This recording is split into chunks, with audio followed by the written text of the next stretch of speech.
So we're here in Dublin at Project Art Centre. We've been commissioned by Dublin Fringe Festival to make a new piece of work about the Irish class system. The conversation around class is much more nascent in Ireland, and I think much not as clear-cut and not as developed as it is in the UK.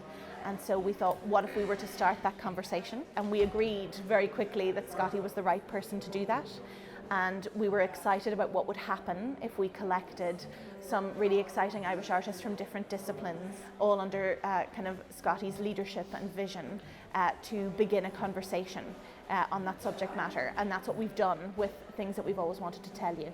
It's a verbatim piece of work, which is based on conversations I had with artists in Dublin in January this year about the stuff we talk about behind closed doors as working class people. It was quite impactful and interesting because it was also one of the first times I started using the word actual class as a system that I belong to.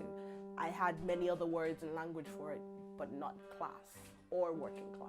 Class is a grey area because it turns out to have so much to do with, you know, the area you're in, the school you're in, the type of work you do, the type of social network that you have, you know. So, yeah. So I'm really digging into my working class side. Working class people don't necessarily have salt of the earth accents anymore. Plenty of people with that accent are very comfortable. And Irish people are so secretive when it comes to class and money, aren't you? Well, the posh ones.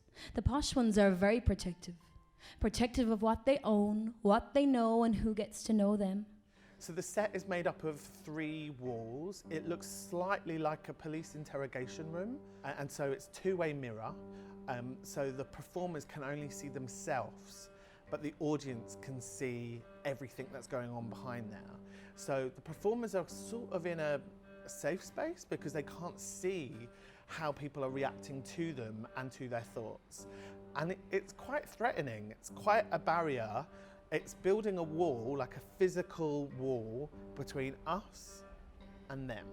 I think you have to let yourself feel the people being there. Because you can't be like, oh Jesus, you know, can't turn into you in the mirror at home. I'd say you get pretty comfy pretty fast, actually.